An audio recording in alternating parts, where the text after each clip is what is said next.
Hello and welcome to a YouTube light bulb video. Today I'm taking you inside my CPU case to show you some of the hardware I have in here.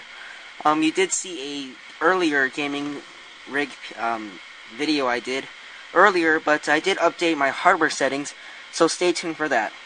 So first things first, and probably the most noticeable thing, is the CoolIt Eco A.L.C water cooler. Now this helps keep my processor cool. The processor is the AMD Phenom 2 X4965. It's overclocked at 3.9 GHz, so it is a pretty decent overclock, about 500 MHz. Alright, moving on, in here, right here, is my nVidia GeForce GTX 250 1GB GDDR3 graphics card. I did overclock that as well, which I'll show you later on the screen. And that is by PNY, so it is a pretty decent graphic card as well.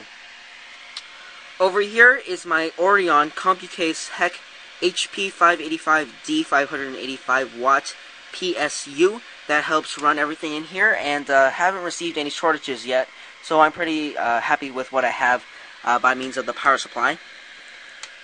Moving on, under there, all these little sticks here, these are the RAM. It's from Crucial, and there's 8 GB worth of that, so that would be 4 sticks of 2 GB RAM sticks. Over here, I don't think you can see it, but it is a hard drive. It's Hatachi's 1TB 7200 RPM HDD. The motherboard I'm using right now is the Asus M3A78CM. It's an entry-level motherboard for gaming, and it does support AM2 Plus and AM3 sockets. Moving on, up here it is a ×22 LG CD burner, I think, DVD, RW, and all that good stuff. And then you can see I did do some modifications by means of the little fan right here.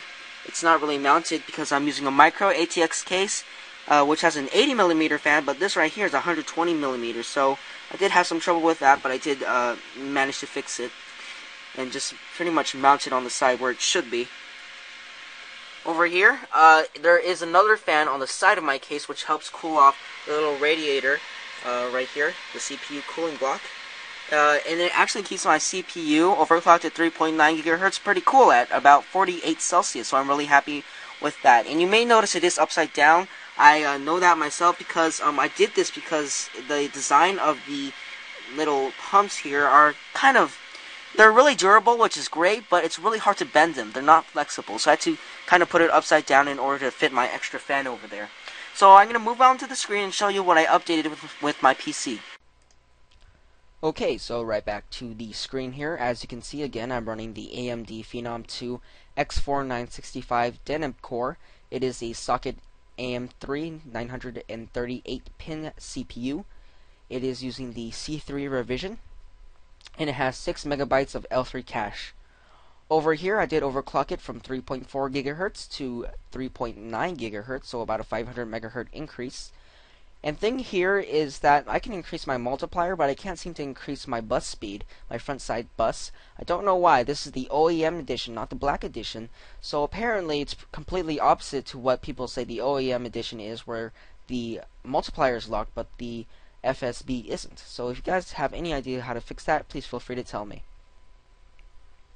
The CPU does run idle at about 35 Celsius. I am recording now, so that is putting a little stress on the CPU. But right now it's running at a cool 40 Celsius. And again, it is overclocked, so that's why it's a bit high. And the VID isn't quite accurate over here. It is running at an average of 1.456 voltage level, but here it just says 1.4. I actually overclocked it through the BIOS and not through AMD overdrive, so that's why this reading isn't as accurate as usual. I am using the Asus M3A78CM using the AMD 780G chipset.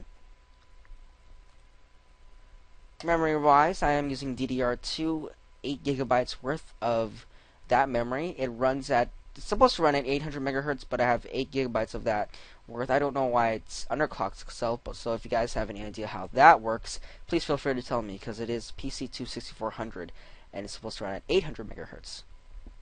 But I do have 8 GB worth of that. Now for the graphics card, I am using the nVidia GeForce GTX 250 again.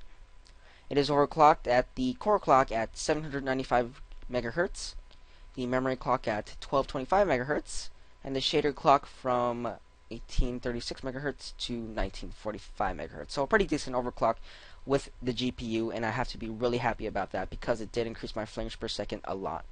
The memory size is 1 gigabyte of GDDR3 memory, so that does help me get better frames per second at higher resolutions, especially when I'm recording 1920 by 1080p. It is from PNY again. And it runs pretty cool at about 47 Celsius idle, which is pretty decent. And I run my fan at 100 just to keep it more cool. So that's pretty much my update on the my overall CPU specs and everything. I am coming out with a few overclocking tutorials soon, so stay tuned for that, and thanks for watching.